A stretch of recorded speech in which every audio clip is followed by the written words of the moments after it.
A little bit naughty.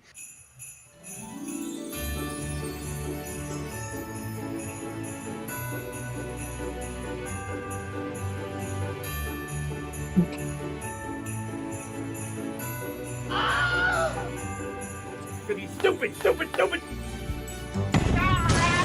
What? You want some? You want some of all? Happy Christmas. It's Christmas. Merry Christmas.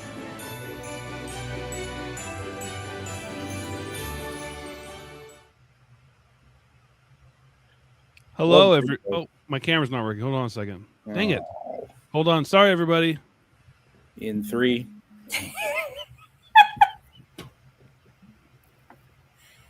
Hello, and welcome to the. Hey guys, we haven't even done the intro yet. We're a serious book club. Please tighten it up. Sorry, everybody. Welcome to the Elusive Exclusive Book Society. My name is Jake. We have our normal hosts here, Tim and Nick, and we have our very special guest, Andreea.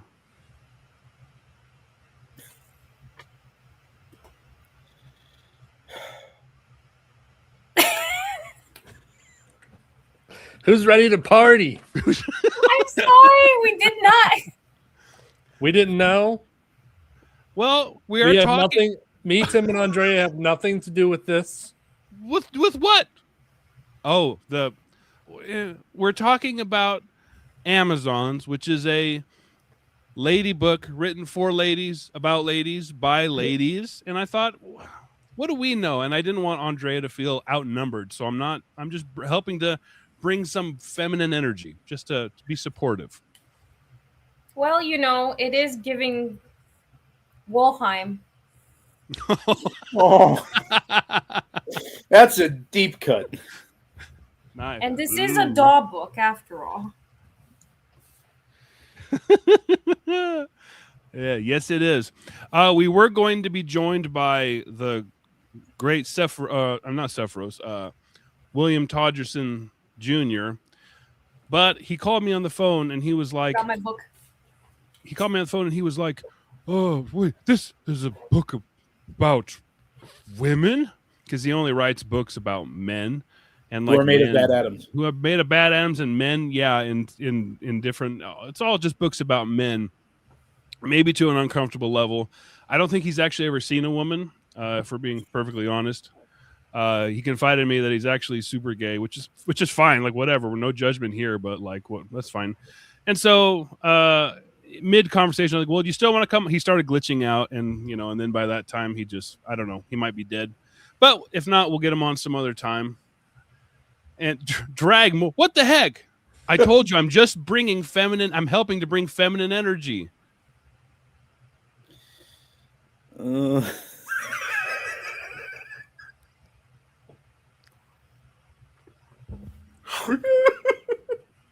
How's everybody doing here tonight? It's so quiet. Who's here? All right, let's look through the chat before we get started. Goat Man is telling us everybody to shut up. Oh, Jeff. What's going on, Jeff? Oh, you're not going to be here. Oh, it's okay, Jeff. It's okay. Jeff, you're missing out. Oh no. Don't do that. All right. Sorry we got you fired. Steve is kind of here. Hello, Evergreen. Chicks and balances? What's that? It's a pun. Checks and balances. Yeah, it took me a minute. Sorry, I have a female brain right now. It's not as fast. I'm out of here. Wait, no. That's it. Stop, everybody. Come on. Is that your Chris wig? No, this is my female wig. There's a different wig for Chris? Yeah, Chris. This is a sexy blonde. Let me. Do you just have it with you? Oh, I have my box of wigs. It's way over there. Chris Wigs is super silver and straight. This one's got a little curl. It's got some bounce to it. Oh shoot! I got lipstick. I got lipstick on my microphone. Hey, let's talk about the book, shall we? Who's our guest? Andreea, I already introduced her. Did you? Yeah. I was distracted. Checking me out, huh? Andreea, how do you feel about this? I What's your kind of, like, review of EEBS so far? I'm underwhelmed, actually. Yeah. I expected more. Like, I wanted a full army of Amazons. Mm-hmm. Well, So I didn't have the Amazon outfit, so I'm this just is wearing like Temu of what I expected, basically. I do have my chainmail thong on, but I didn't have Is your the chastity? No way, they don't have those. I didn't have the matching. I couldn't find my matching top, so I was like, if I can't do the whole outfit right, I'll just. Wait, are you wearing a dress as well? Can you stand up and spin a little bit? I don't think you want that. Why are you asking him to do this?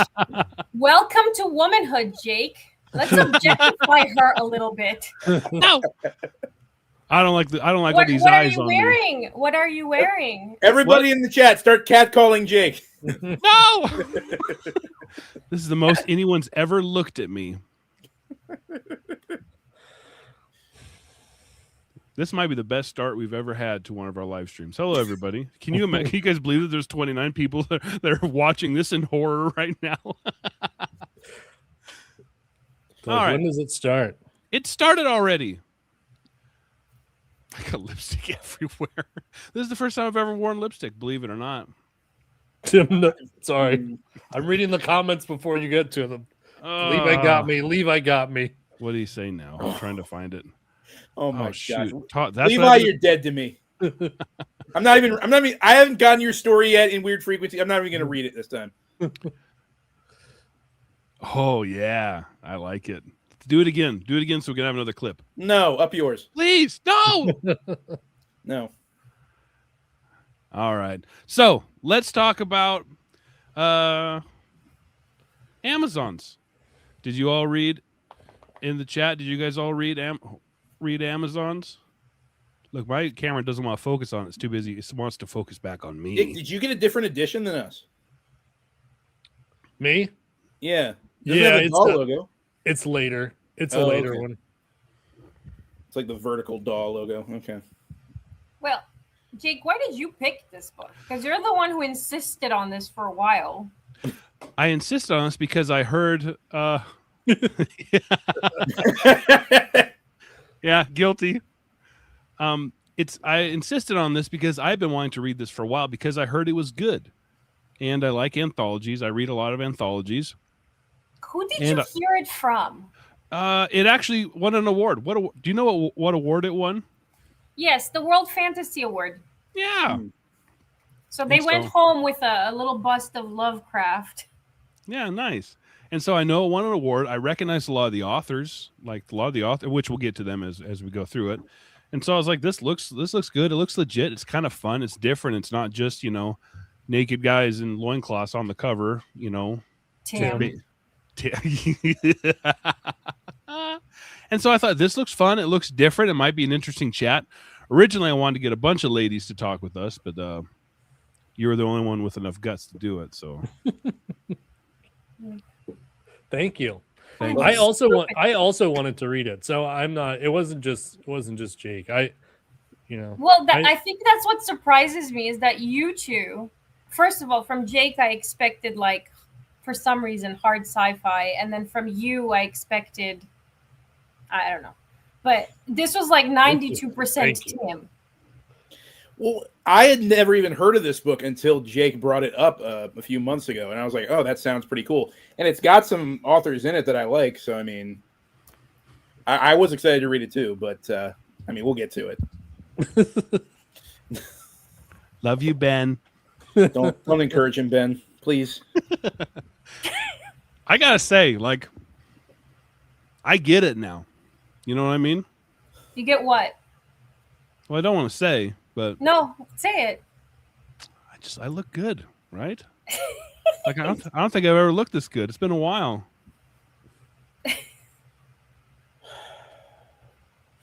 Mm-hmm. I'm trying to avoid eye contact with Nick. With me? Why me? I feel like just looking at you makes me start laughing. Because he's Okay. he's going back and thinking of all these life choices that have led him to this point. I'm not the one making an ass of myself on YouTube, so I'm cool. I'm good with it. Well, I don't know who you're referring to. Are we going to talk about the book now? Yeah, Tim, are you doing all the synopsises? I can if you'd like. I've got them all written down. Yes. Are we doing this like story by story or like themes or like? That is the thing, because we've never done an anthology or a collection for EEBS yet. So how do we want to do this? Do it in order. That's how everybody. Oh my gosh! What's up, Kevin? My boyfriend's here.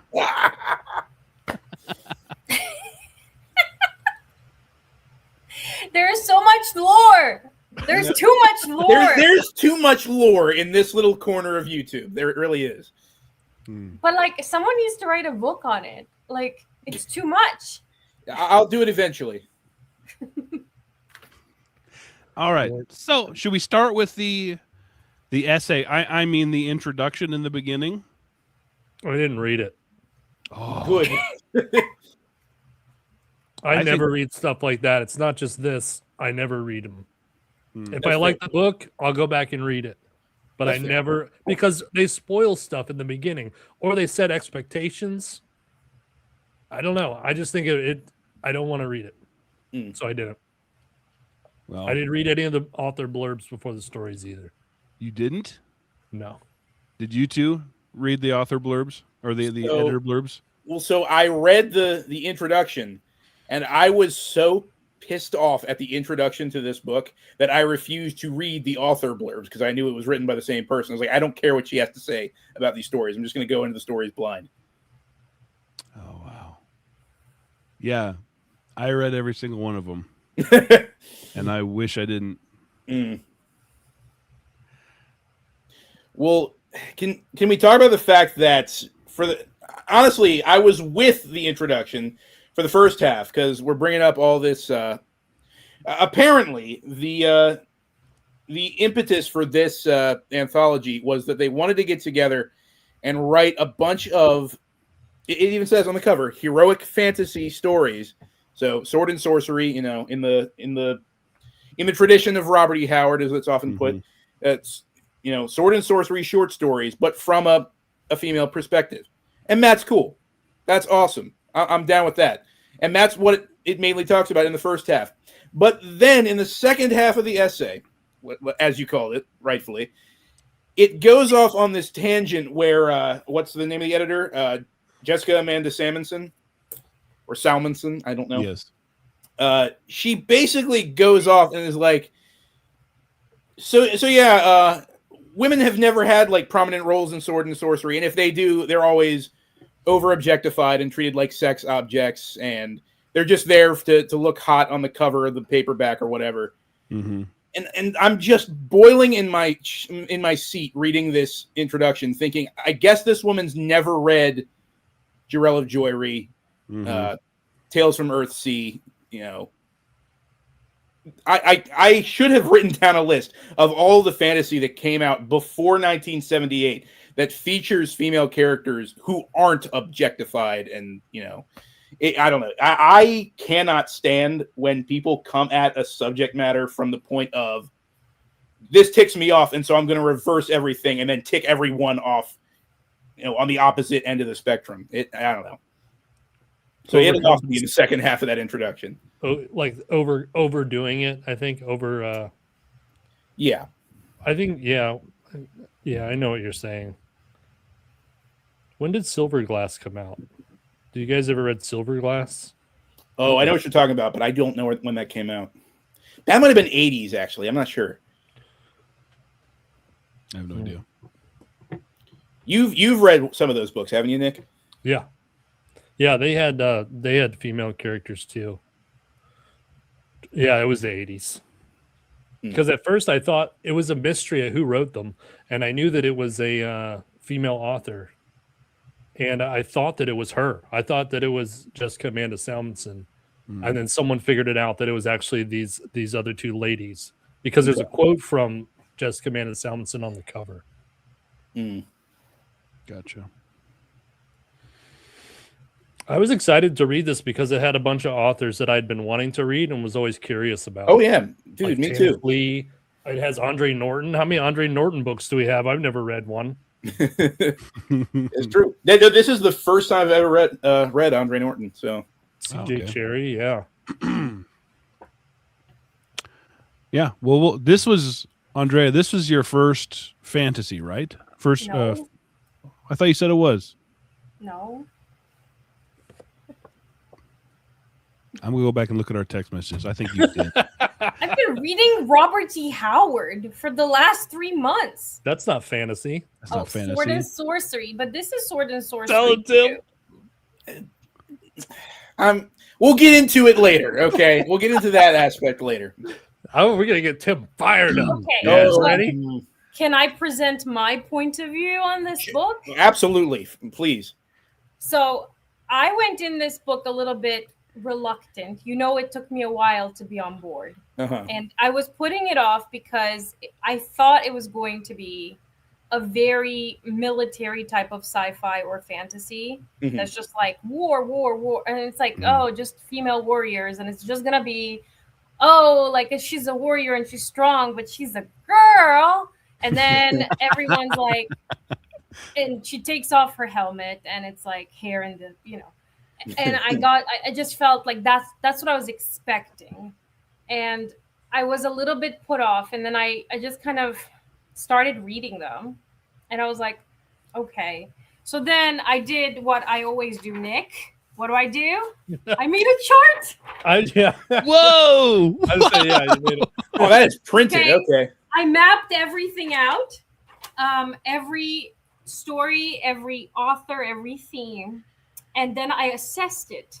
And I started to notice patterns. Okay. I noticed that some stuff were creeping up.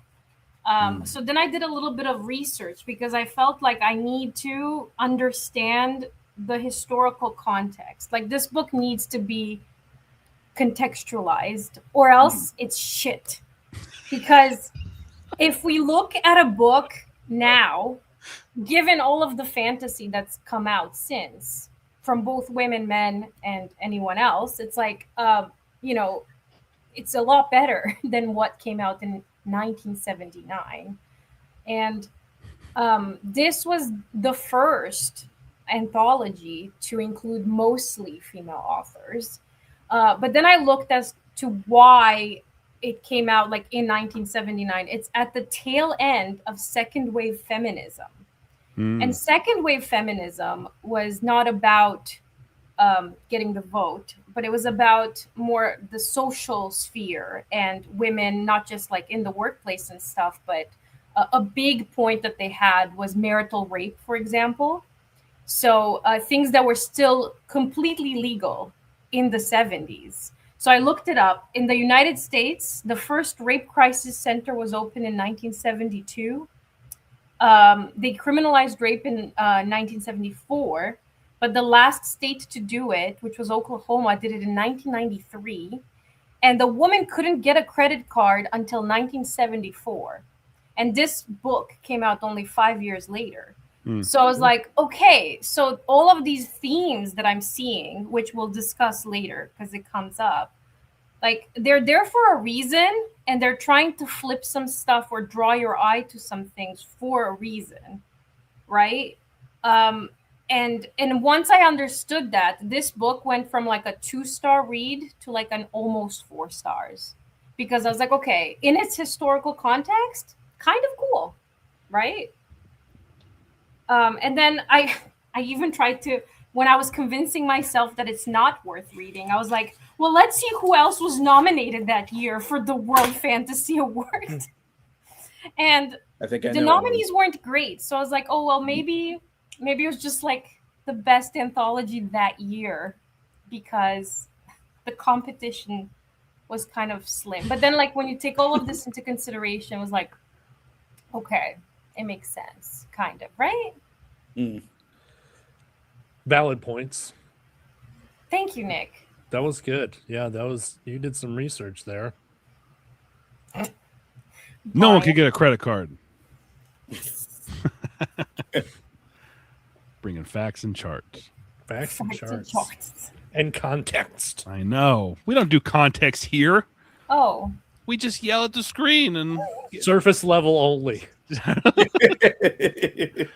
Oh, that's what we should have named the show. Surface level only. Surface level only.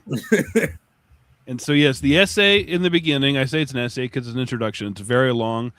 Jessica Samuelson is very indulgent, self-indulgent, especially with all the introductions. There are some author introductions that she's just basically talking about herself and then leaves one line for the, oh, and by the way, this author does this and this. And a lot of talking about how harrowing this was putting this anthology together. And Hold on. As someone who put an anthology together, I wouldn't call it harrowing. I mean, and I had to deal with the outlaw Levi Wallace. But yeah, so it's very, you guys made the right call, not reading the introduction, not reading the author bios and all that, because it's literally just Jessica talking about Jessica, and how great she is, which is fine. But with that, I feel like too, as an editor, I wasn't very happy with some choices she made. Like 3 of the stories are part of a bigger thing where they're like part of different novels, and I don't like that in an anthology, because I want to feel special when I read my book, like I want to know that you wrote this just for this thing now, and that there was a purpose to it, and there was like a thing, and to find out that like, oh, this is actually the 3rd chapter of my next novel, or this is part of a series, it just feels kind of cheapened. Which one was that? 3 of them. 3 of them? Yeah. Did you read this book, Nick? I did, but I didn't read any of the. I didn't read any of the headings. Well, the Jan Ray Frank one, the Wolves of Nakesh. Yeah. The Andre Norton. Oh, really? The Andre Norton? And the Robin Hobb. I only wrote down the names of the. Wait, Robin Hobb. Oh yeah, you guys didn't realize that that's her name, Megan Lindholm. That's Robin Hobb's debut. Oh, that makes sense. Okay. No, I still don't know what you guys are talking about. We'll get there. We'll get there. Yeah. We're confusing Nick already. All right, 20 minutes Merry in. Christmas. Yeah. So the very first story, take it away. Tim is going to be our synopsis man today, because I've written brief synopses for each of these stories. So the first story, The Dreamstone by C.J. Cherry. I wrote down musical twink makes friends with creepy fairy lady. Something deforestation. Musical twink dies. Big bad evil guy dies. Creepy fairy lady is sad forever. Yeah. Yeah, man. Why would you start with this story? What the?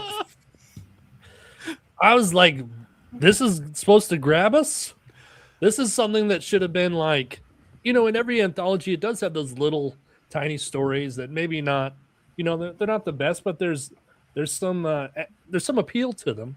Mm-hmm. It's almost like some of the stories are paintings, right? Mm-hmm. And some of the stories in an anthology are a sketch. And sometimes sketches are cool. It's cool to just see a sketch. But you don't start off your anthology with the sketch. Right. She started with 2 of the worst ones. Yeah. Yeah. I mean, well, so the funny thing is, I read this, and at first, I wasn't all that down on this story, because, to be fair, I had just come off of reading another C.J. Cherry book that I actually enjoyed quite a bit. But, yeah, like, going back and actually, like, thinking of the synopsis for this, I'm like, oh, man, this one is just so rough. And as Andrea points out, this is actually part of a bigger work.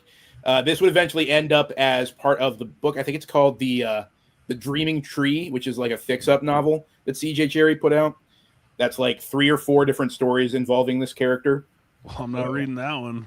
Yeah. Of You guys which think character it's like- I'm sorry, go ahead. The creepy fairy lady. Okay. Did you feel like it was kind of like inspired by Celtic fairy tales or like Dunsany type of dreamlike writing? Yes, absolutely.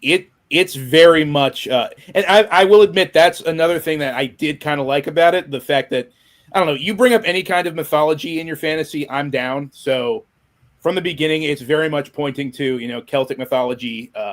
The main character, as I called her, the creepy fairy lady, is what's called I'm going to pronounce this incorrectly because Irish is weird, but a sheed, which is a very specific kind of fairy. So yeah, it's got a lot of mythological references, which I did kind of like, but the story itself is just, as Nick said, it's rough. It sucks. It's just there's just nothing going on. Yeah. I mean, I don't know. I think that I wouldn't have disliked it as much if it was later on. If it was sandwiched in between like two good stories, maybe like, that would have been fine. But just start off with it. Like I think the point of this one was just that in most stories, like the girl is in damsel, the guy's the one saving her, and then here we have this like flipped, so it's supposed to make you go like wow. But I guess like for me, the one thing that I did kind of I am Irish, Glockensig. Thank you very much. That's why he hates him. Ugh.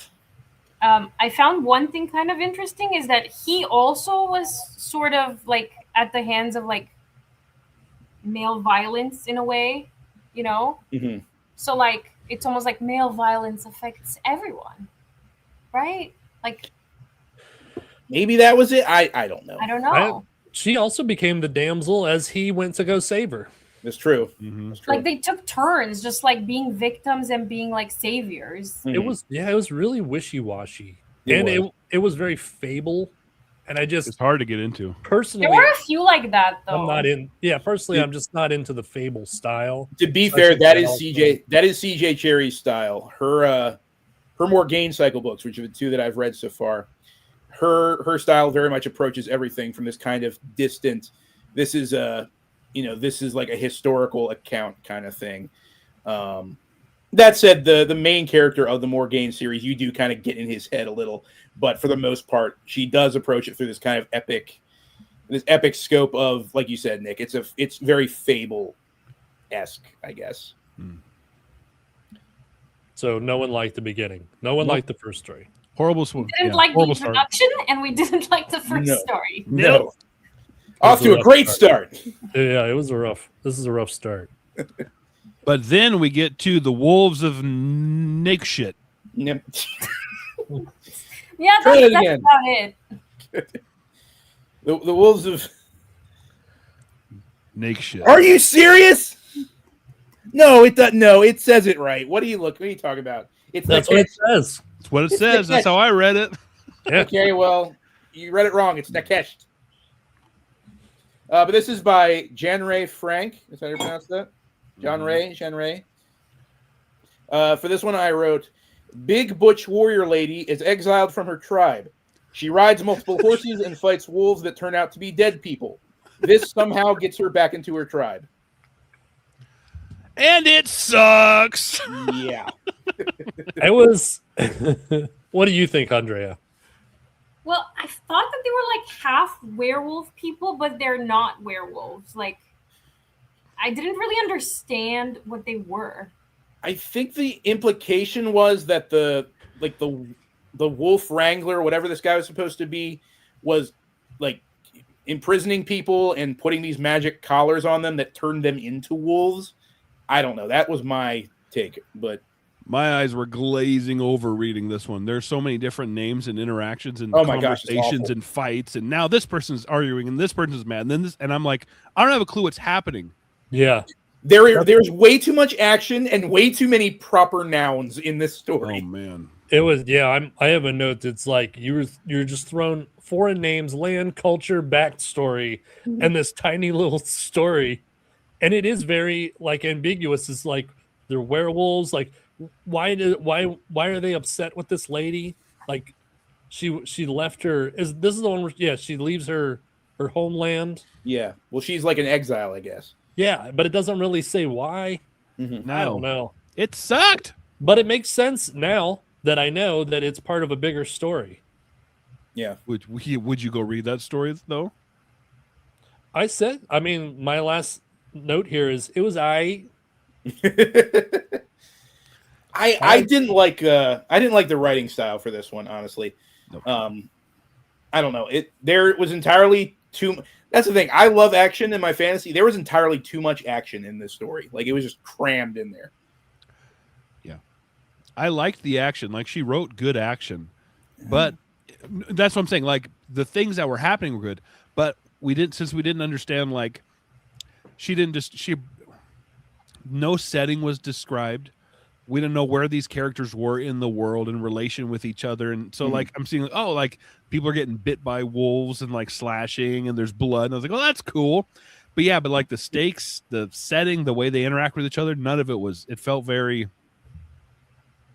crap. Snake shit.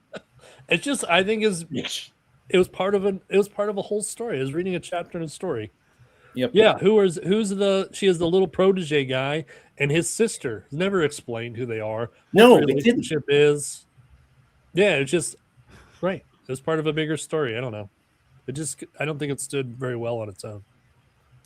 No. Not at all. Yeah. This is it was Rough hard. start. And then it doesn't get. Yeah. Okay. Go ahead. The next one. Well, then we're 51 pages in, and we're finally at The Woman in the White Waist by T.J. Morgan. Mm-hmm. Tim? For this one, I wrote, T.J. Morgan writes a blatant revenge fantasy and hopes we didn't notice that she stole the plot from Red Sonja.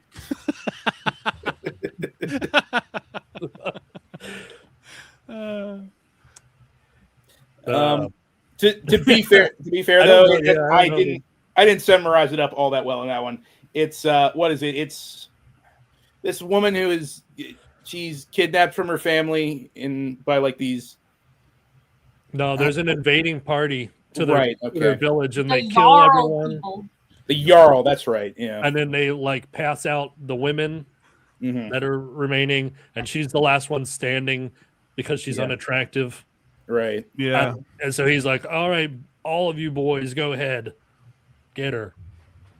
And then she survives that, and she runs out into the woods, and then she prays to the snow goddess. And the snow goddess gives her a sword and armor. Snow goddess gives her a sword, and I'm like, okay, here we go. I love revenge. This is gonna be sweet. And then she goes back, and she like kills one guy, and then snow snakes kill the rest. Yeah. I was like, she's got the sword. What they did it to her. The She sword should is go for through there commanding and the slay snow them snakes. all. It's not to use as a sword, Nick. Come on. That was a bummer. I don't know. What do you think, Andrea? I kind of like this one. I like a good Arctic scene, and I like the snow, and I felt like we could have used a bit more description because it felt more like flashback memories or like not really that detailed enough to like to affect me to be like, yeah, revenge. Like I was like, okay, I guess like go if you want. Like I don't know. Like it didn't feel like a Kill Bill moment when you're like, yes, like go do the thing, you know? Like Wait, why not? Subtle. It was subtle. I thought it was subtle. You mean that they didn't describe exactly what happened to her as it was happening? Okay, see when you put it like that, maybe it doesn't sound great. No, I had this. Oh, go ahead. There is lots of instances like this in this book, and unlike a men's adventure book, they will show you what is happening. They will show you the assault. They will tell you what's going on, but this book never does. You're never there with it, and it's always after the fact. It's always mentioned after the fact. But I thought, I mean, it was like 30 dudes, and she was like a little girl, so I was like, yeah, go get them. I mean, that's fair. I just hated the fact that it's just the plot from Red Sonja. When was that written? Oh, that's a good point. That might actually. I'm trying to think. The comics came out in the early 1970s. Let's see. Talk amongst yourselves and looking this up. While you're looking for that, I think I have the same take on that you did, Andrea, or I can't remember who said it, but I think it's because it didn't have that Kill Bill moment, like because she didn't have that anger because she didn't really care about revenge. She was just kind of like, I'm here to die. And then the snow god was like, here, and take the sword. She's like, do I have to? Like, I guess I could. What should I do? I'll go back. Maybe I'll kill people. I don't know. Maybe I'll kill him. I don't know. So she wasn't like, didn't have that burning, Jarell of Jory or Kill Bill where it's just like, I'm going to kill everything for what they did to me. Yeah. But it's also got like, is this the one with the fluffy story where like the mom's like, you go get him with the sword, and she's like, but I'm just a girl, and it's like, you're just a girl, like you're more than that, and I'm like, yeah, maybe that is that one. Yeah, I don't like. It's the language that I was just like put off, but like I think if it was just slightly adjusted and put more gravitas on something else, like it could have been. Because like the setting was really good. Like I really like the winter kind of vibe. Well, it's interesting that you point that out because I looked it up. Yes, the original Red Sonja of Rigatino is a pulp character that Robert E. Howard wrote in the 30s. The Red Sonja I'm talking about, though, is the one that Roy Thomas came up with for the Conan comics. And her origin story, which is the one I'm referencing, came out in 1973. So, yes, I am going to say that this was ripped off from Red Sonja. It felt cute. Might get bloody vengeance on the monsters. I don't know. This one I thought was okay. It was okay. Yeah. It was not offensive. I mean, aside from, somebody getting raped by 30 dudes. But, like, it was on that. I was like, yeah, it was okay. No. I like the second one better than this one. Me too. Wow.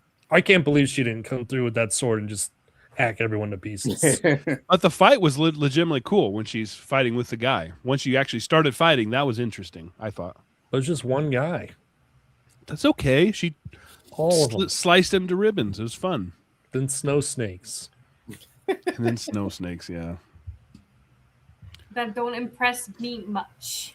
Yeah, exactly. Tell them. All right. Next, should we talk about Emily Bronte? Did anyone read the poetry? Nope. Did no one read the Victorian poetry? I read No, it. because this is supposed to be a sword and sorcery anthology, Andrea. I'll just say that I don't read any poetry in any fantasy book. I don't read Tolkien poetry. I don't read Dragonlance poetry. Robert E. Howard, Lovecraft. I do not. I don't like storytelling poetry. I like real depressing poetry, real world depressing poetry. Robert E. Howard is depressing poetry. But it's storytelling. Oh, Keith is I shaming feel like you. Yes, Nick's favorite story. You're going to guess my favorite story? It's the one that's not fantasy at all. No, God. No, that's the worst Who story. are you gonna call? No. we'll get there. You're skipping too far ahead, Andrea. We got like 4 more stories to go. Oh my gosh. Here's the best question. What does the chart say about this poetry? It just says fragment from teenage Emily Bronte's fantasy world that she made up with her sisters. Gondal, I think it's called. Yeah. Can I read my synopsis for it? Please. I wrote down, Jessica Amanda Samuelson thought this anthology wasn't literary enough, so she slapped an excerpt from something the Wuthering Heights lady wrote when she was a teenager. It sucks. Well, see, this one was another choice because I didn't mention it earlier. Like, I didn't like the choice of just inserting the 3 stories that were part of something else. And I didn't like the just random insertion of poetry from Emily Bronte. Mm-hmm. Like, those are the 4 where I was like, if you just took these out and put something else in that was more thematic with your Amazonian vibes. Yeah, see? This would have been such a solid, like, good thing, But these take away from her editorial decision making process a little. Yeah. But I respect her. I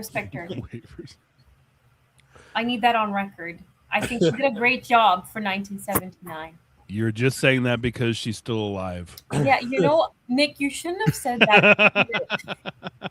And she's in the chat right now. Oh no! I will say that it gets a lot better from here on out. Yeah. Yes, much better. Way better. Way better.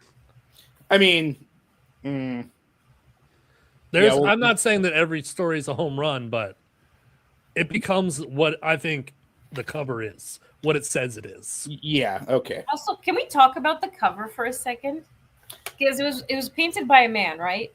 Yeah, Michael Whelan. And I was just looking at it this morning, and you have this like fallen, like male gazy kind of like. Oh, nice. You know, like. You know what I mean? And like I know we're supposed to be more like warrior, focused on the like central woman, right? Yeah, well, it's from the Moon story. It technically is from the last story. Yeah. Mm-hmm. In true Michael Whelan fashion, he doesn't quite get the scene, but yeah. I didn't even notice that person down there, to be honest. I saw it only earlier today because I was like, who did the cover? Like, yeah, but my brain did. Okay. Well, maybe that's symbolism. Maybe it's because the triumphant warrior woman on the cover has slain the provocative female fan service character. I don't know. Beautiful. I don't know. I'm just a guy. It's 10 art. points for Hufflepuff. So we're basically saying, I am a Gryffindor. Thank you very much. Start the book here. Basically, is what we're saying. This is where you want to start it. Right after the poem. Right after the poem. I really like the next one. So I loved it. Yeah. Tim, let's talk about Morian's Bitch. Yeah, by Janet Fox. So what I wrote down for this one was Grubby Mole Lady makes bargain with rapey warlord. She steals from him, gets his men killed, and teases him with sex, then acts surprised when he betrays her. Which obviously there's more to it than that, but that's what I took away. Well, she was very like, I think this is where they start to play with like alternatives to what strength can look in a woman, and being a trickster, a little weird menace can also be a powerful thing. Like I really respect this one. I like it. Yeah, she's crafty. She's witty. Yeah, I love this one. This was great. Yeah, it was awesome. So the real synopsis is there's an encampment of soldiers, and they are losing this battle. I think they got kicked out of their city. It was like the leaders split. Yeah. And they got kicked out, and there's an encampment, and they're losing. And at night, things randomly start go missing. And it's because there is a series of tunnels underneath their encampment, and there's a woman who lives down there by herself, and she pops up and she messes with them for fun. She doesn't even need to do it. She's just amused by it. Mm-hmm. And then they eventually do catch her. And then she kind of like sleight of hand talks them into going and raiding this town. She's like, I can get you guys into this town, and you can take down your enemy because he's my enemy too. Yeah, because it's been fortified. They couldn't get in. They were sieging it. Yeah. So it's basically her just using these guys as like chess pieces, like outsmarting them. And it's cool to read because it's not obvious stuff. You're just like, it was cool. It was laid out. And I think, it's brutal too, where like they get into the city and then they chop the guy's head off, and she's like, put it on a pike in the front door. Yep. Yeah, it was cool. Yeah. Sweet Big Daddy, yes. Girls on top today. It's okay. Andreea put me in my place. It's fine. I'm not angry. Every time Tim says something offensive, he goes lower. We're gonna see if we can shrink him. Yeah. You won't be able to see my screen soon.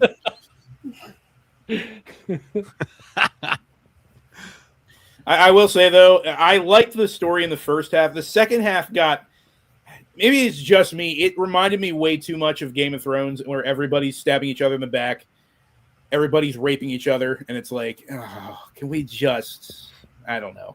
But it was before Game of Thrones. I know it was, but it reminded me of Game of Thrones, and I like to forget that part of my life where I was into Game of Thrones. Yeah, I love the character. I thought this was the first actual character that we read about. That I'm like, this. I forget what. Let me find out what she's called. You guys remember? Oh gosh. Anyway. Oh yeah, because Morian is the guy. Yeah. Morian's the Riska. dude. Yeah. Riska was so fun because sometimes she's stealing and hoarding, but half of it is like treasures and trinkets and stuff she doesn't even need. She just doesn't care. She's just screwing with people, just running, kicking guys in the head, and just being. But she's crafty. She's sharp. She's thinking 2 steps ahead. And I agree, Nick. Like, we were along for the ride. Like, she was messing with people, but we were. All those revelations were revealed to us at the exact same time. So I was constantly like, "What is she doing next?" And yeah, I actually love this one. Grubby Mole Lady rocked. Yeah, totally. Thank you, Levi. Thank you.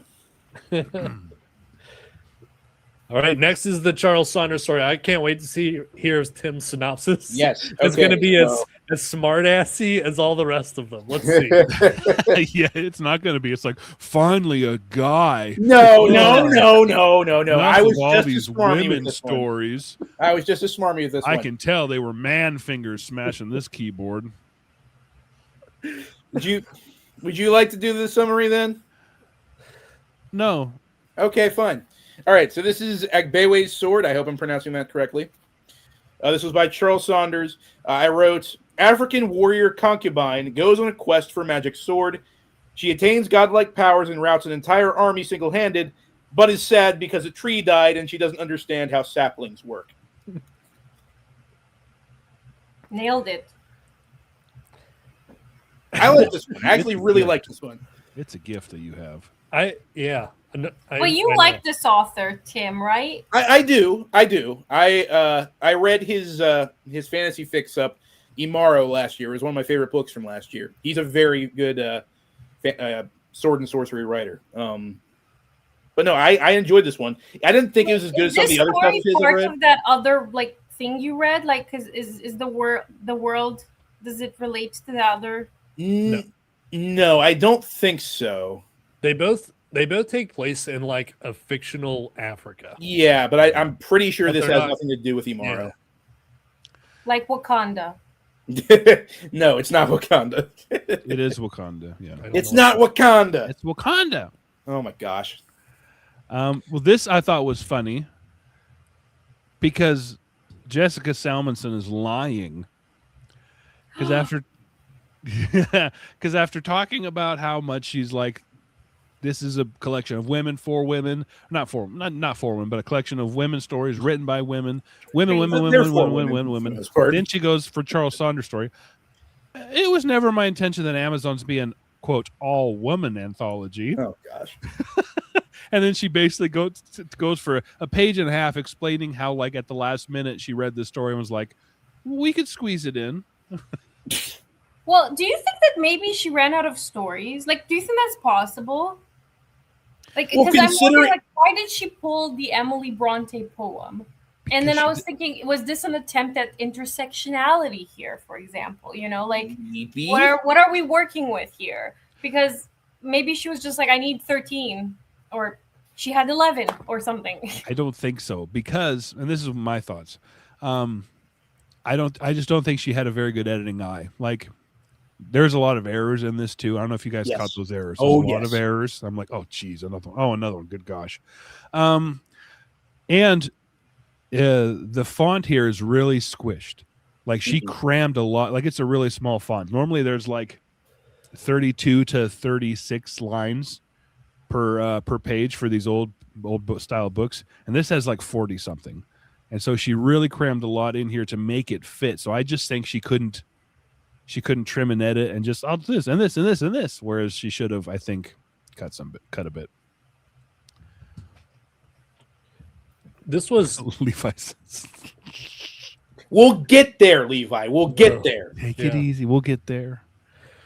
This one had a lot of. It also had a lot of world building in it, and I think it Yeah. was. I got a little overwhelmed by it. I was like, I'm not going to try and figure it out. I'm just going to keep going. Yeah. And so I wasn't. It wasn't like reading a Morrow where you get the time to get it all down. Jake, it's just more disturbing now. I was getting so hot. You look like Mr. Potato Head. Hold on, let me fix it. A potato head. Yeah. You know, Mr. Potato Head with the like. It takes the lips off. With the plastic lips. Yeah. I don't know how you. Where's your angry eyes, Jake? Ah! No, Brittleby, no! I can't. I was sweating. My head was sweating. That's so easy, is it? No, I feel you, ladies, for sure. Oh, thank God he has another shirt. Whew. All right. Now you're ready to talk about Charles Saunders. no. Now let's talk about Charles Now he's Saunders. just that's Freddie Mercury. I'll put something on. Hold on. After I cool my eyes again. You know what? Just for that. No, what have you done, Keith? No! Oh, God. Camera. All right, let's go. All right. So I'm sorry, Andreea. This isn't the first time. I know, but still. My Won't be dog the is looking at last. me like, what the? Anyway, what were you guys talking about? I want to hear what Andreea thought of this story. I was a little bit confused as to why I was here. That's Really? fair. So the whole time I'm reading it, I'm like, and then even in the introduction, because I did read the introductions, she was like, yes, an Amazon indeed, or something like that. I was like, what? Like she literally tried to like convince us there's Amazonian presence. But I mean, they were the female soldiers, right? Or the female warriors. No, but it's like if you have to do that, if you have to convince me, it's almost like you kind of know you forced it in. This is why you don't read that stuff. It ruins the stories. You're right. It Nick. changes expectations. Yeah. I damn it, Jake. Oh. Rob. Oh, Oh, there he is. Yes. Jimmy. Jimmy! Uncle Jimmy. All right. Yeah. Chris, there is Tanith Lee because you asked earlier. Yes, there. We'll get there, but yes, she is near. So I will say that even though this was one of the ones I don't know, this might be one of my favorites. I feel you with the whole like world building thing, Nick. It goes again. There's way too many proper nouns, like right off the bat. Oh yeah. He's hitting us with all this terminology that we have no precedent, no context for it. And yeah, he just kind of expects us to go with it. And at one point, I just didn't even really care. I was just along for the ride. I don't know. I enjoyed it though, because it was. To be fair, this is the first time in the anthology where someone actually tried to write a sword and sorcery story and not just a generic fantasy story. Like this adheres more or less to what sword and sorcery is supposed to be. Yeah. But it says heroic fantasy, not sword and sorcery. Yeah, that's true. Here's a You little need to calm down. Here- Not everything sword and sorcery. okay. Here's a little pro tip. Tim. Here's a little pro tip. His heroic fantasy and sword and sorcery are the same thing. What? Let me ask You can look it up. They're the same exact thing. Even people who write sword and sorcery will tell you it's the same thing. Why is there two names? I Is don't heroic know. fantasy and sword and sorcery the same thing? Because Tim says it is. I mean, you don't have to believe me. Heroic fantasy and sword and sorcery are not the same thing, Elon Musk says. Although they share similarities in terms, are somewhat used interchangeably by non-specialists. Sword and sorcery is a subgenre of fantasy, is defined by a specific set of tropes and a distinct tone, whereas heroic fantasy is a broader category that can include sword and sorcery and other fantasy subgenres. You stupid idiot, Tim. Turn the camera off. He's out of here. Anyway, I believe Tim. I believe Tim. Don't give me that pity, Andrea. No, Glockensing said it. Team Tim. Believe all Tims. This film.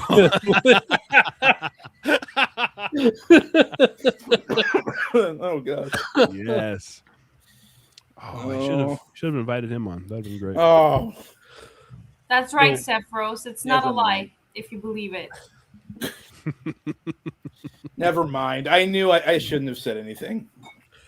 All right, so let's talk about the story, shall we? The Charles Saunders story still? Are we done Can we talking about move it? on from that one? No? Was there I anything didn't- else you guys wanted to say about it? Nah. I do. Okay. When I was doing my Black Authors of Pulp Fiction video on the Book Graveyard YouTube channel, when I did Charles Saunders, I researched this story, and it's actually based on a real woman tribe in Africa. Mm. Oh, really? So yeah, so this is like historical heroic. Okay. fantasy. You know what? That makes sense though, because don't they mention like some other African country by name? Now that I think about it, and I can't remember which one it is. And then, ironically, they made a movie out of it, and it had all blonde white ladies. Oh no! And it's called, are you ready? Amazons. Oh no! Oh, we should watch it. Is it good?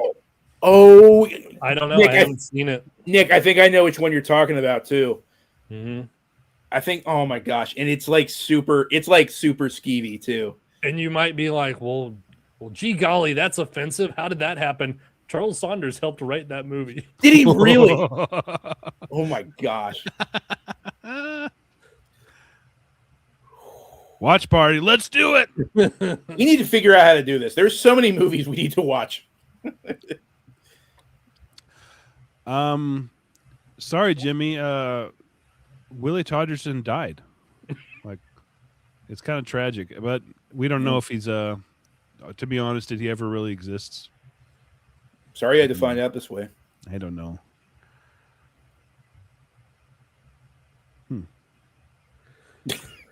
Right. All right. So, what was the next one? I don't remember. Oh, Oh, man, God. it's that dream story. Oh, freaking hell. Yeah, this was. Oh no. So this is Jane Saints Oh. Travails, Part 1. Part 1 by Josephine Saxton. For this one I wrote, someone submitted an unfinished fragment of something they wrote while high on acid instead of a full story. For some reason, the editor accepted it. Also, there's a scene where wrinkly old people have sex.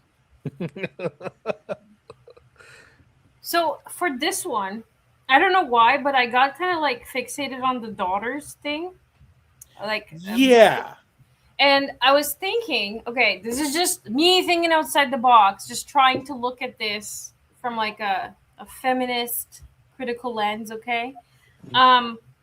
If one of the things that make women in society sort of weak or like vulnerable, it's usually the fact that they have to be the primary caretakers for children, you know, or for like, you know, for the whole thing, and then to have here in this story like these two very like dependent kind of thing, and then it happened before too, because there were some youths depending on the wolf story too, right? Yes. Yeah. And I feel like there's just this like, I don't want to call it a burden, but like there's this like thing you're like, you know, like it's like stopping your mobility because you have to like be there for it. You know what I mean? So you're saying like that it's a critique of that, the idea that that's the only explanation I had for this story. because those kids, her children, which we don't even know if that's the case, because she even says multiple times she's not even sure if she has any kids. They show up for one scene, it's super quick, and then it's never brought up again. But again, this is part one of a larger story, apparently. Yeah. So I guess now there's 4? Yeah. And the Emily Bronte? And the Emily Bronte, yeah. So 5 out of 13 now? Mm. Editor's note. One threat to, quote, theme anthologies is a sameness among entries. An editor needs to be on guard lest a book feature tales too similar a cut. And that's how she justified shoving this story in here that makes no sense at all. But it's not a story. It's a fragment. It's a dream. It's like someone had a dream and then they wrote it down and they submitted it. Yeah. Yep. But I mean, yeah, I guess it could mean something. It's very abstract if it does. Yeah.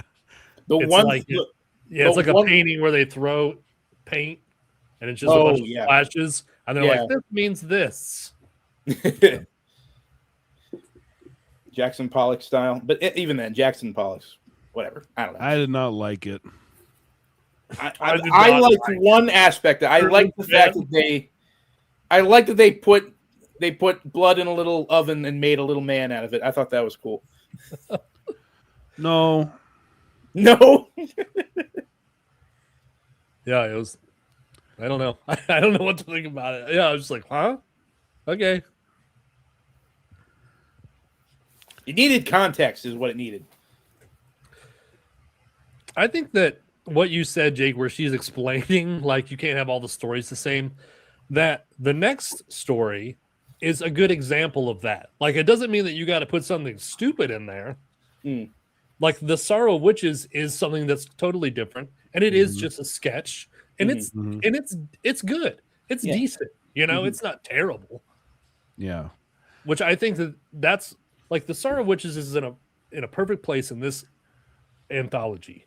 I agree. And that's where like the first story should have been strategically located like this one.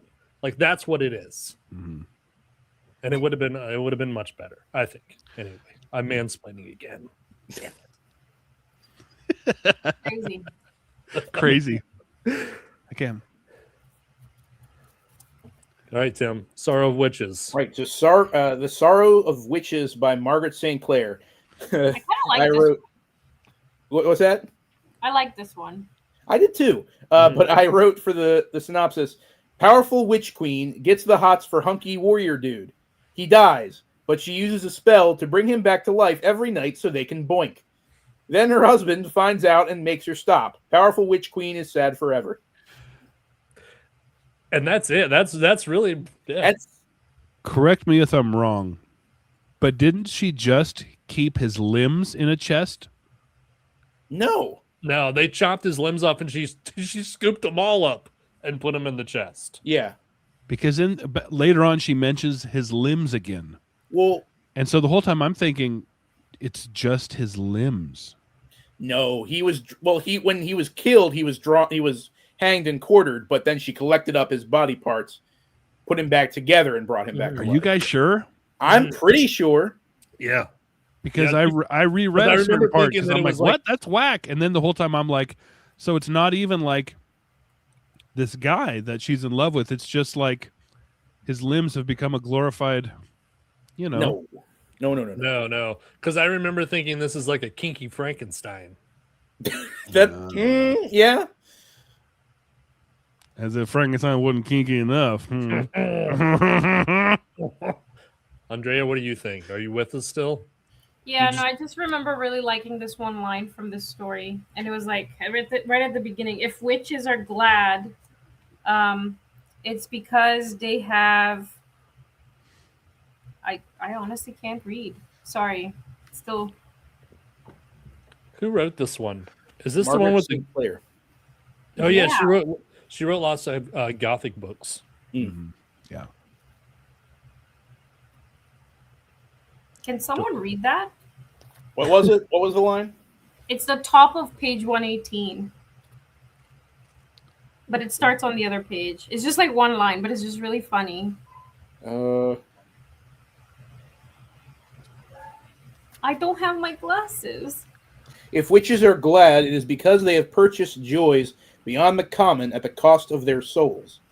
And if they suffer in ways that we cannot know, when their dark lords desert them, it is no more than the wicked things deserve. They are women, with the hearts of women, for all that. I mean, just the first part. Oh, sorry. What do you guys think about Levi's take here? I think no. When she brings him back, he's happy to see her. Yeah. They come together. Yeah. He's not a dead body.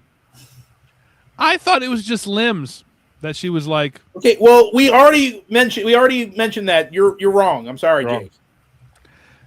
Yeah, I mean, maybe you should write that story, Jake. just limbs. Just the limbs. Just limbs that she. Yeah. In Don't the burn arms don't burn my chest of sex toy limbs, please. You guys reread it. I'm pretty sure. Maybe I'm wrong. I'm Maybe pretty sure you're wrong. Maybe I'm reading what I wanted to read. There we go. No, but I like this one. It again, it's kind of a fable, but it reminded me of something that I don't know. It was kind of Clark Ashton Smithy in a little way. I don't know. You agree, Andrea? No. No? Okay. I mean, a little bit. I read a Clark Ashton Smith story that was very similar to that. Well, he has the two necromancers. That was a necromancy story, but he's more like verbose, and he does like darker kind of dragging you along. That's fair. Have you guys ever seen Lady Frankenstein, the movie? Lady Frankenstein? No. It's similar. She builds the man that she wants. I feel like there's some channel that has a Lady Frankenstein poster in the background. I can't remember who it is. Jeff asked, am I the only one who found Samuelson's author bio's intros a little, I don't know, strange, editorially intrusive, maybe? I mean, that's what you were saying, right, Jake? Yes. Yeah, but Jeff's in and out. Yeah. 1,000%, Jeff.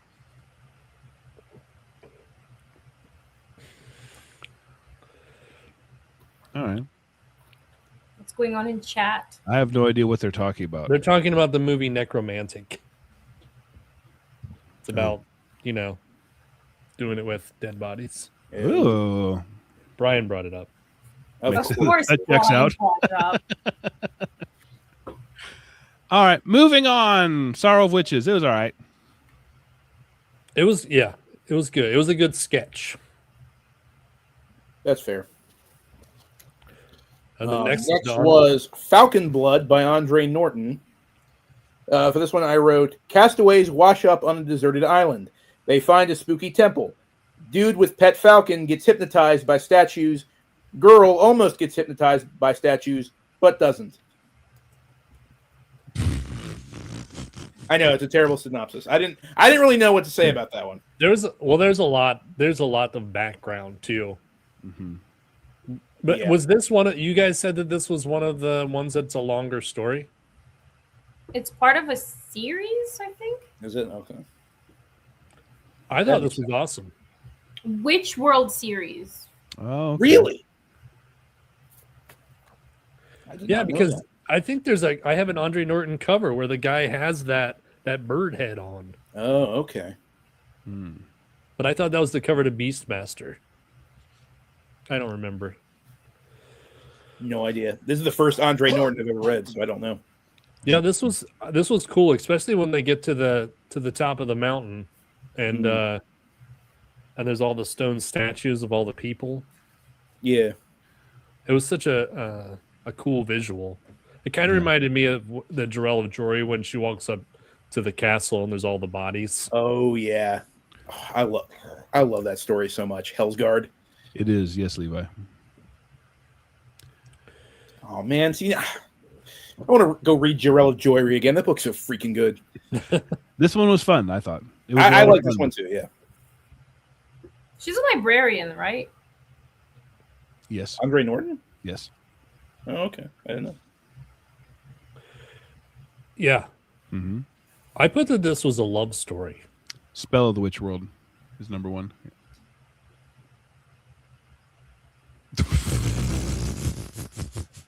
I don't know. We don't know, Krabby. It's No just idea. a normal Friday. It's fine. We're objectifying him. There we go. See how I like it. See how it feels. How does it feel, Jake? Well, I like it, to be honest. It's, yeah. Don't go to the beginning of this video, Krabby. Andreea Norton. It's one of those stories I felt like could have used a little more context because they explain why these people are out on the ocean and why they get in a shipwreck or whatever. Because I don't remember. I think that they were bringing in the bird guy. The sea people were bringing in the bird guys because the bird guys are kind of in an alliance with them, and they were fighting something. And then all the ships sank in the battle, and they were the only 2 survivors, and they made it to the island. And then he's all messed up, and she tries to patch him up, but he's kind of a dick. Yep. Well, yeah. Okay, so that was at this point they do introduce the element that his people, they only grow up. They they segregate the men and women, and the men grow up in certain part of society, and women grow up in the other part. And so, like in his society, they're not supposed to touch each other or whatever. But they don't explain it, and that's the ending when it explains what his deal was. Uh-huh. It was cool. It was cool. I liked it. Yeah, it was interesting. It was complex for being so short, but not confusing. No. Yeah. And I think, by the time at the end hit, I think, because you're right, we are kind of dropped into it and not given all the information for the world building. But by the end of it, we are. By the end of it, it's kind of fully rounded out, at least what we need to know. And I thought it was a good one for sure. And he's a falconer, so it had the cool falcon. Yeah. You guys ever play Five Eyes on the Nintendo? The Castlevania ripoff, where it's the falconer. He's in the Castlevania. Oh, dude, it's awesome. Yep. What do you think, Andreea Norton? I am looking for any women in the chat. Anyone? Is anyone out there? Anyone? Just one. Brett's not a woman, but he's a big Andreea Norton fan. Okay. Why did we say something wrong? No, I just. Are you feeling alone? Dang it. Hold on. No, don't. You don't have to. I'll do it. She's feeling lonely. It's not making it better. It'll make it better. No, it won't make it better.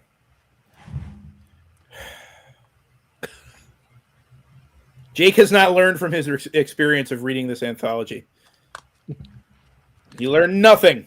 Hold on. Let me cover up my nips like Eve.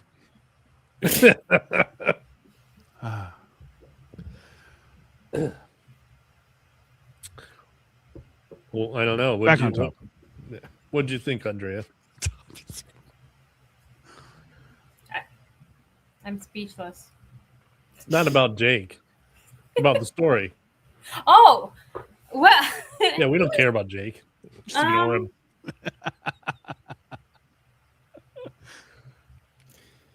It's fine. You weren't into it? I didn't love this one that much. No? No. It was okay. But I feel like it needs more room to like expand a little bit. Like it was too short. Yeah.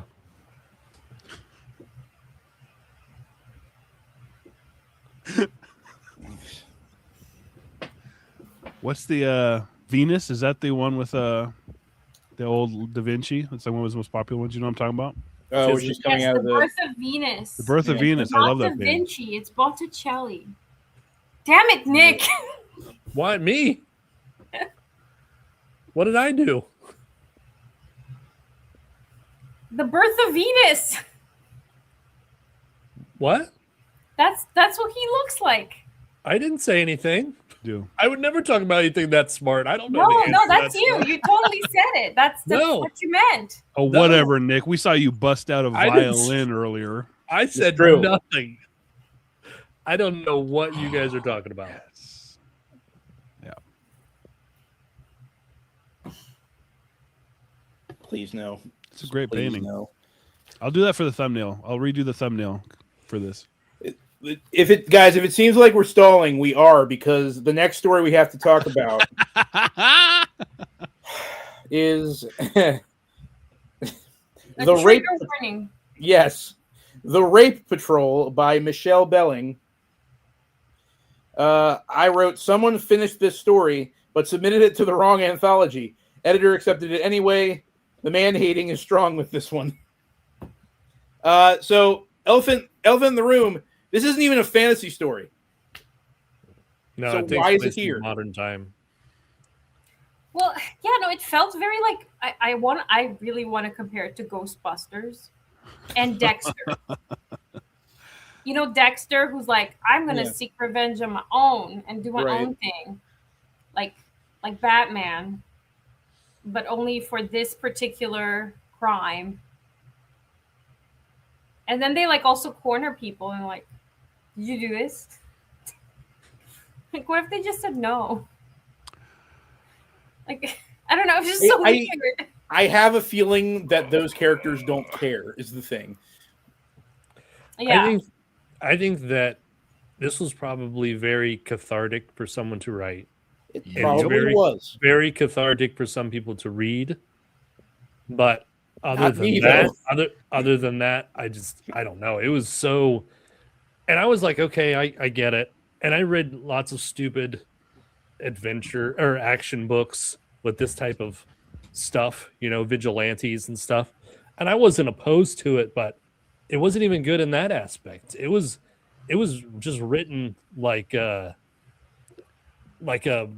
someone in a community college English class, a creative writing English class. This was There was like no writing style with it. no, it was just like, and then this happened, and then this happened, and then this happened, and then they said this, and then it was bad.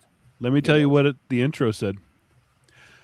Some while ago, Joanna Russ mentioned a story by one of her creative writing students at the University of Washington. Nuh-uh. Yeah. Nuh-uh. Yeah. And Nick said he's not the smart one. You're the Dude. smart one. This is a power fantasy.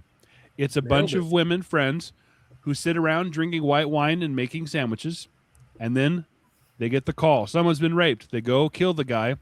They go, beat up a bunch of men, kill a guy, and put a sign, he's a rapist, and then go back to their house to hang out, lounge in their jammies, drink more white wine, and make sandwiches.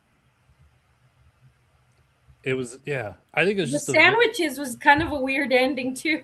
No, it Yeah. wasn't. It's poetic. Oh, we'll get in the kitchen and make a sandwich for ourselves. You know what? You said it, Jake Fisha. Chiquisha. The biggest fantasy, the most fantastical. This is the most fantastical story because this has a woman backhanding a man and he goes flying back and smashes straight through a television set. That's fantasy. No, she kicked him. No, she didn't. She backhanded him. I'm gonna find it. I thought no, because they said that they were trained in like kung fu and stuff. I'm telling you, I was not against this. I was like, man, this doesn't fit, but whatever. I love vigilantes, Mm-hmm. but it was not like exciting or anything. It was just real generic. There was a solid paragraph that, if I remember correctly, was just one run-on sentence Mm-hmm. where the main character is just going from an apartment to an alleyway to a street, then another street corner to another alleyway. Right. Yeah, there it is. Yes, there ain't no indentation on that paragraph. Yeah, Cynthia Rothrock. Thank you, Keith. Cynthia Rothrock. She could kick a dude through a TV. What are you talking about? Fair. I'll All accept right. So the next one. that. Yes, thank you, Andrea. Wait, what are your thoughts for this one, huh? You guys like it? I thought it was kind of fun, actually. It took me by surprise, but I also kind of really wanted to get out of this sword and sorcery landscape a little bit. Like I wanted to see a different rendition, and I feel like that's what's kind of interesting. That it's like a different representation of an Amazon. But why is it in this book with this cover? I'm gonna read. Hold on, I'm gonna read it. Heidi flung her arms wide and caught a man backhand on the jaw, sending him crashing into the television. I leapt up in the air, came down feet first on the back of a man nearest me as he tried to stand up from the floor. Somebody picked up a chair and brought it down on Heidi, but she caught it by the rung and kicked him in the balls. Hard. I have no problem with that. I think that's totally fine. That's how all action books are. Oh man. It's like poetry in motion. That was like the best. That was the most enjoyable part of the story, was when they walked in there and started kicking the crap out of the innocent dudes, like his friends. I know. His roommates or whatever. Yeah. There's playing cards, like, huh? Nope. Oh. Nope. Yeah, nope. no. It's not good. Oh, then the next one's good though. So next one was Bones of Dulath by Megan Lindholm, who apparently is a pen name for Robin Hobb. I did not know that. Yeah. For this one, I wrote, brave adventure lady must kill a Cthulhu monster to save her dying friend. It's cold as balls. The other characters are useless. Dying friend cops a feel and somehow doesn't get canceled. Now, this is my favorite from the book. I don't know about you guys, but My favorite. yeah, okay. Yep. I've already talked enough. Does someone want to actually summarize this one? Well, yeah. This is worth talking about. Do you want to, Andrea? No, I'm good. No. Are you okay? Yeah. Andrea's just angry that we're back talking about sword and sorcery again. Actual I'm sword trying and to sorcery. think about which one's my favorite, and it's gonna sound say really Raid bad, but I really Patrol. like the Don't say- snowy one, and I really liked this one with the who you gonna call one. Oh yeah, just because it wasn't the fantasy story. I like fantasy. I just didn't. There's something about this very like particular kind of, Do you like it to be more magical, like fairy tale fantasy? Is that more what you're into? Like I know I like Tolkien, and I know I like a darker kind of fantasy. Like Lovecraft can sometimes fall into that, right? But it's like these ones are just. So what you're saying is you like good fantasy. It's not fair. It's not fair. Some of these are dark. Some of these are dark. No, so this one is really good. So we start off with this was the only thing I was kind of confused on. Are they merchants? Are they just adventurers? Like, who are these Yeah, they're merchants. They're trying to get some product to another town. Right. Yeah. Well, actually, you know what? Since Sephiroth asked, I love Robin Hobb. My introduction to BookTube, my first video, I was reviewing her Live Ship Traders trilogy, which is about sentient ships. It's extraordinary. I wonder why you like that one. It's really great. It's really great. But this is apparently like her debut. And I also looked up why she changed her name, and apparently publishing under kind of an androgynous or like a masculine sounding name when you start the Farseer trilogy, which has a male lead character, you get more readership. So Yep. That's Andre Norton too. yeah, and James Tiptree Jr., C.L. Moore, J.K. Rowling, like they all do like either an abbreviation or like a flip. Yeah. But yeah, I thought this story was awesome, and it was dark. I don't know what you're talking about. Yeah. So there's like, okay, so there's a guy and a woman traveling. They're getting their delivery to another town, and they are kind of flirty plutonic friends. Yeah. They're not in a relationship, but maybe there's a little something going on. And then they're traveling along the road, and the guy falls into a pit, and there's spikes, and his horse was down there, which sucked. The horse thing was terrible. It was really sad. And very artifacts in the swamp. Yeah. Yeah. So he's poisoned by the spikes in the bottom of the pit, and they get him out. She gets him out, and he's like, "You owe me a horse." There's always kind of like joking, like Willow. They have good banter. Willow, Willow banter. Peck. And peck. So yeah, he's all of a sudden he's like, you know what? I don't feel very good. There might be poison. She takes him to the town. They figure out that the pit was made by Dulath, they're just like, that's Dulath. They made the pit. It's their poison. But if you go to this herbalist wizard guy, maybe he can cure him. They take him to the wizard guy, and he's like, nope, no one can do it. The only time that anyone has survived this was some fighter guy who got the blood of Dulath, and he put it on himself, and it cured him. So then she has to go out and hunt down Dulath, whatever it is, you don't know yet, and get the blood. And Dulath, I love the description because it is weird. It's wild. It's wild. It's described as like one-dimensional kind of, right? Kind of, yeah. Yeah, and it's got like these spider legs, but they're hands, and it will like walk normal, but then it'll all drop down, and it's got like blades on the spider hands. It was kind of like trippy, wild. So, yeah. So the Dulath is eating the dead bodies, and it's just this weird creature. And Well, it's like a local god for the people in the village, essentially. Yeah. Like they feed it their dead, and it leaves them alone, essentially. And then it plants eggs in the dead body. Yeah. And they even said something that it's an otherworldly creature not from our world or something. Yeah. So some alien monster in a fantasy setting. Yeah, what'd you think? 5 stars, everybody? That's what I'm giving it. Heck yeah. Yeah, it was cool. The scene where she's fighting the thing, the Dulath, and it's on top of her, it reminded me of Frodo and the spider. Yeah. You mean Samwise and the spider? Oh, yeah, Sam, yes. That's right, because Frodo's all Cocooned up. Yeah. Yes. You know, it was.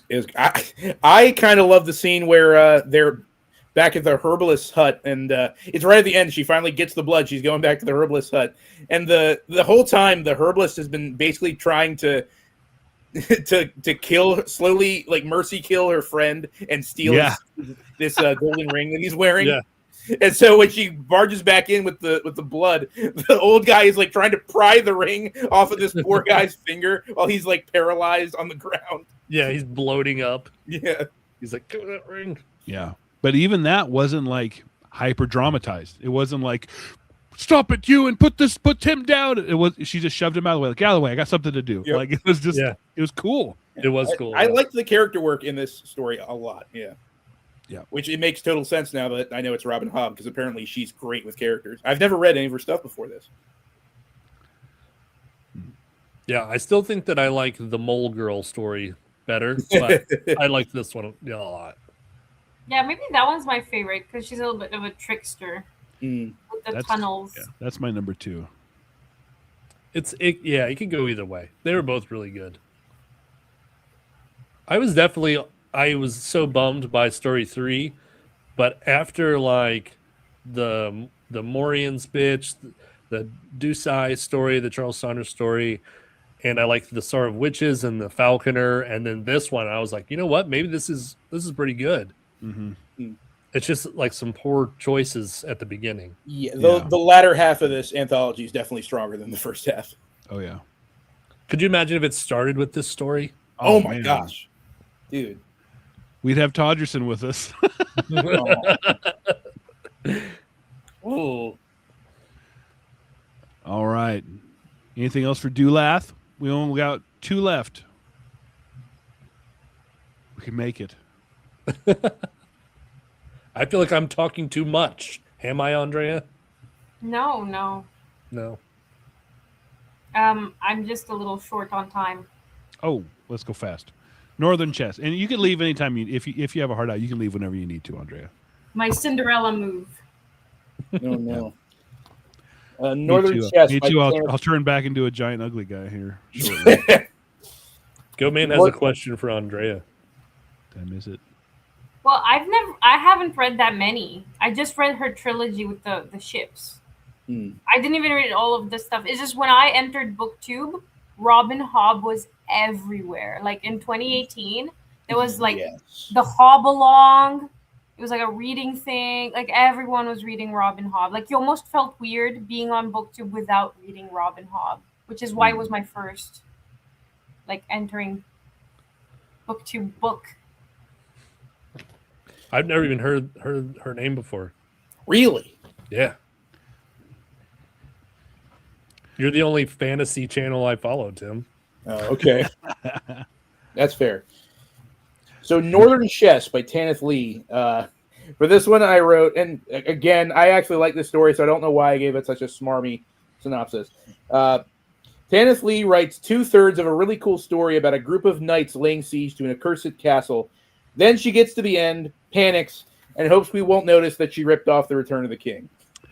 Yep. Which, again, I really like this story. So what would you consider was slightly reimagined about it? About was it just putting in a woman character? No. Like it rips off the Witch King prophecy from the Return of the King. The fact that that no man may kill him, no man may defeat him.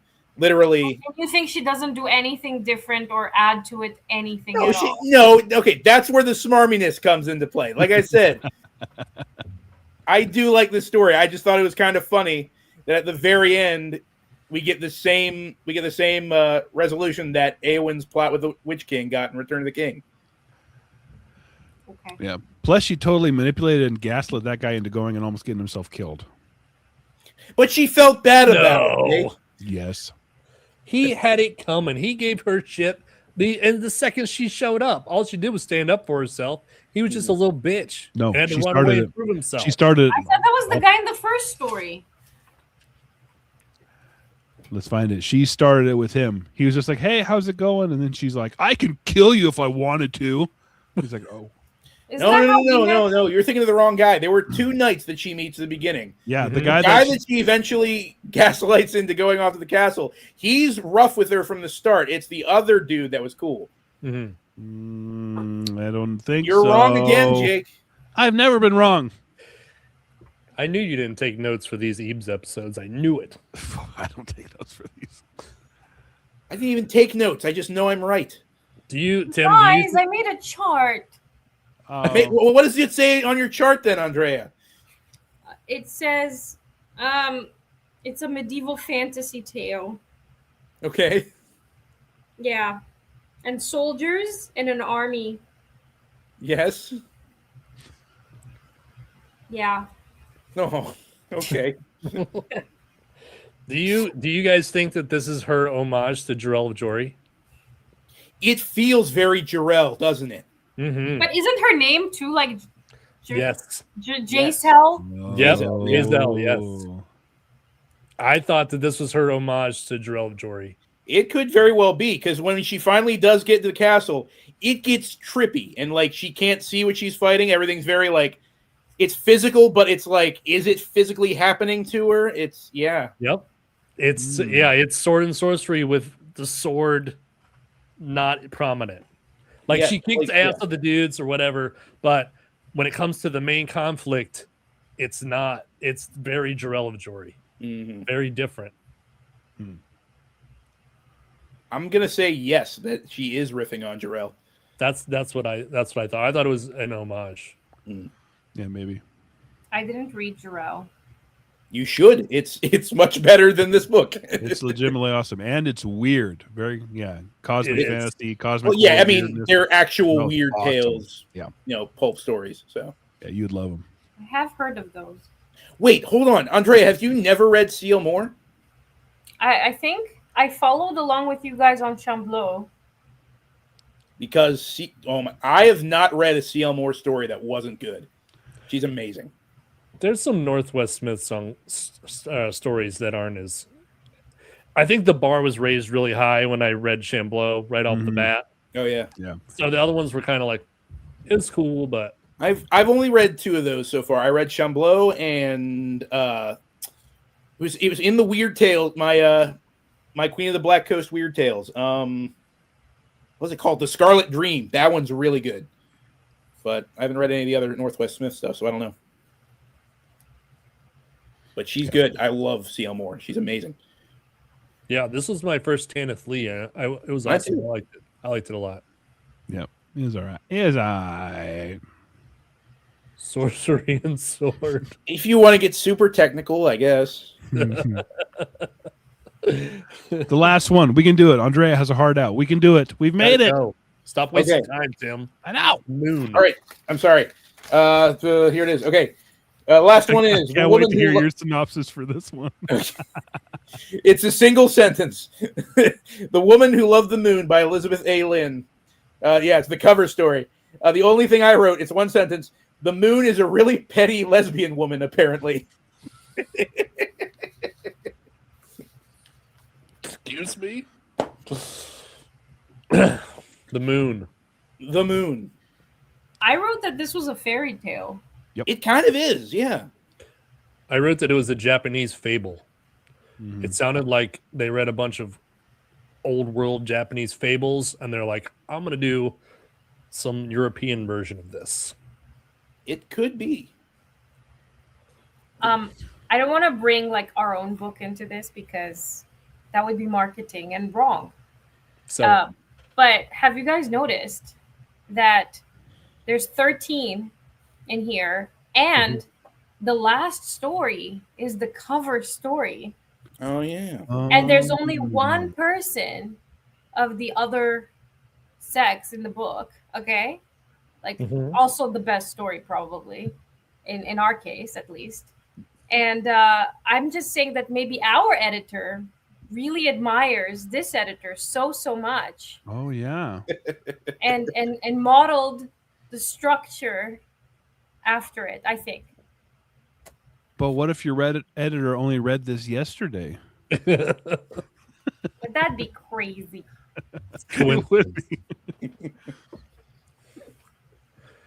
That would be You read nuts. all of those introductions and everything just yesterday? And you remember them? I'm smarter than I look. he skims it. I don't skim that. You take that back. I've only skimmed one book ever since I started this channel. It was The Purple Door. I could have swore you were about to say Death World. No.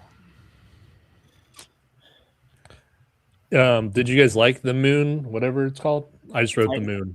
I thought it was okay. Yeah. It was okay. I like fable type stories, so I like that element of it. Yeah, I think I liked it. It was all right. Here's the thing, though. I feel like if you strip away the fantasy trappings of this one, I feel like it's kind of like a kind of creepy, manipulative, abusive relationship story. Like, think about it. This woman, she shows up in these people's lives, murders one sister. Year later, she murders the second sister. Third sister goes out for revenge, and then they somehow fall in love and live together for several years. The young girl, she misses home, so she has to go back, and the woman she fell in love with is like, You better stay in contact with me. Here's a magic mirror.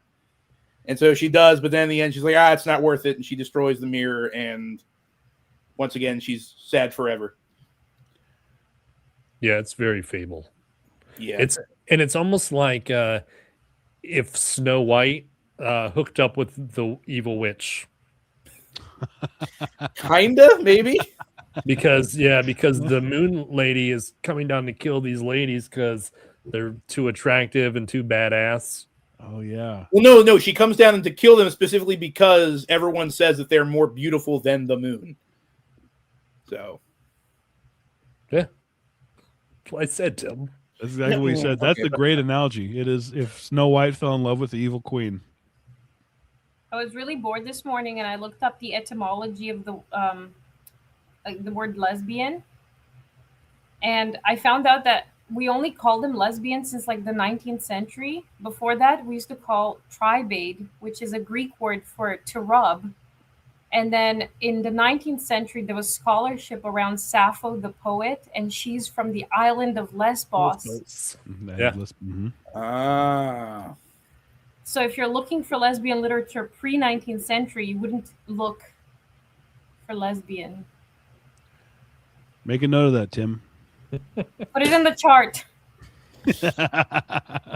You're the one with the charts. So, what do you guys? Any other thoughts on the last story, the evil moon, lesbian moons? I wasn't into it, but it was more of just preference of taste. Like I'm just not into the Fable. Mm-hmm. Favorite stories and least favorite stories. Favorite was Bones of Dulath. Least favorite was Jane Saint's part 1 of many. No one cares. Yeah. Oh, the dream one. Saint Jane Travails. Yeah, that's my same. Bones of Durloth, Saint Jane Travails were the worst. Yep. Mm-hmm. Andrea? I really like Morian's Bitch with the tunnels and the trickster. Mm-hmm. And I found the Rape Patrol kind of like interesting in all this mix. Mm-hmm. And the winter one, that was kind of fun. Oh yeah, you like that? The third story? Yeah, I know you didn't. That's cool. I think I like the Morian's Bitch the best. It's a tough choice for number 1. I'm gonna go with the CJ Cherry. It should have never been least favorite. Yep, it should have never been first. Never. Oh wow. Yeah, that's fair. It was an extremely weak first story. Yeah. Yeah, there is an Amazons too, guys. There's an Amazons too. I know. I have it. No. We'll do it next time. No. Thank you, Goblin. I will say, yeah. Keith said Amazons are bum cider. I will say, as I was making my list, the worst to best 2025 reads, this is actually pretty high on the EEBS. We read some real stinkers. Oh yeah, some bad books. Oh yeah, this was actually pretty high. Yeah. So what would you guys? What would you guys rank it? What would you rate it using your own ratings? I think I put it down as a 3 out of 5 in my my notes. I think I don't have ratings, but I'd probably go 3.5. Yeah, that's about right. Like I mentioned at the beginning, I think when I started it, if I was reading this on my own, I would have DNF'd it in the beginning. I would have maybe read a few stories, like on my own. Forced myself to do research on this and contextualizing it, then like I understood its importance historically, and then I respect the hustle. And it went up for that reason. Yeah, for sure. It's groundbreaking. It's important. It was important that it existed. And other than just, I don't know, some stories that I would have not included. I think, honestly, if it was just the last half of this anthology, I think it'd be totally worth it. It's just that, the first 4, just cut it. Well, that's like we'll leave the snow one in there for Andrea. The snow one would have been a good dip in the middle type story. I changed my answer though. No. Number 1 was Bones of Derleth. Okay. The worst thing was Jessica Amanda Samuelson's intros, bios, and her huge, long, stupid essay in the beginning that went on That's too fair. long. That's fair. That's by far the worst part of it. I can't believe that story was actually a creative writing community class. That's hilarious. Guys, You this is know. also my only DAW. Are you serious? Yeah, it's my only DAW. Oh my gosh. I just showed you my DAWs. Hey. I wish I would have known that. I would have sent you some. Yeah. No, it's okay. I've seen enough. Did I send? I've seen enough. I'm trying to think what I sent you for Christmas. No, none of them are DAWs. Dang it. Yeah. But if you want to read a good anthology, Hey, there we go. might I recommend this one is way better. It's 3.75 stars. What? Wait, Not it's according only to 5 Amazon. stars. It's 5 stars on Amazon. Because all of our friends are lying.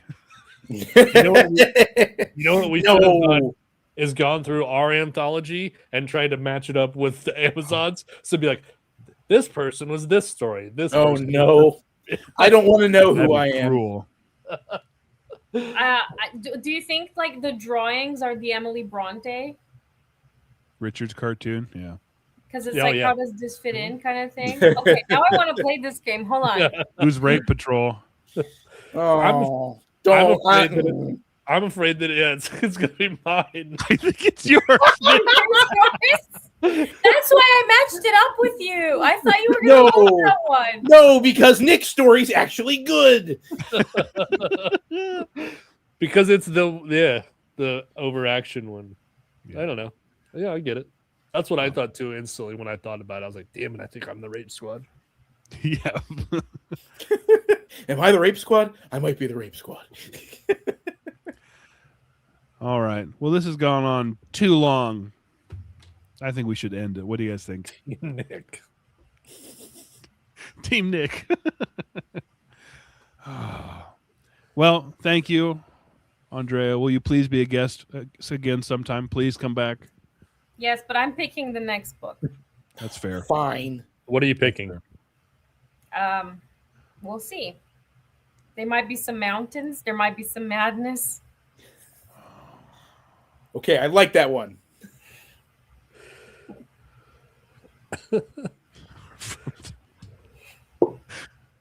And with that, I don't get it. I got it. it's a Princess Bride. Oh. Oh, that's awful. That's awful. All right. Thanks, everybody. Oh. We're gonna shut this down. Hey, have a Merry Christmas. Merry Christmas, everyone. God bless us, everyone. God Oh bless. my God. us. Thanks, little Tim. Tiny Tim. Oh, it's Tiny Tim. Oh yeah. Oh, yeah. Before we go, the I don't have my copy yet. Dang nabbit. Chris, hurry up and send me my copy. The next episode is on my channel, and it's Night Walk here. Nick's doing science fiction. What? By Bob Shaw. I know. You know why? I told you guys, but I'll tell the listeners.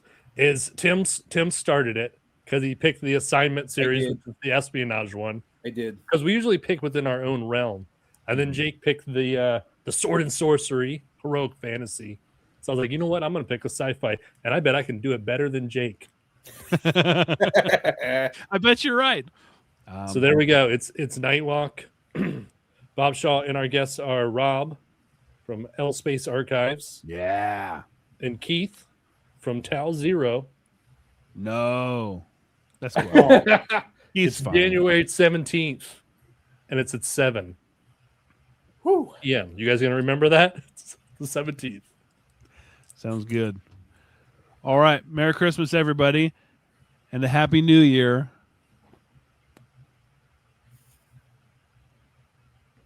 Oh, I need to click end stream. Yeah, get us out of here. Jeez.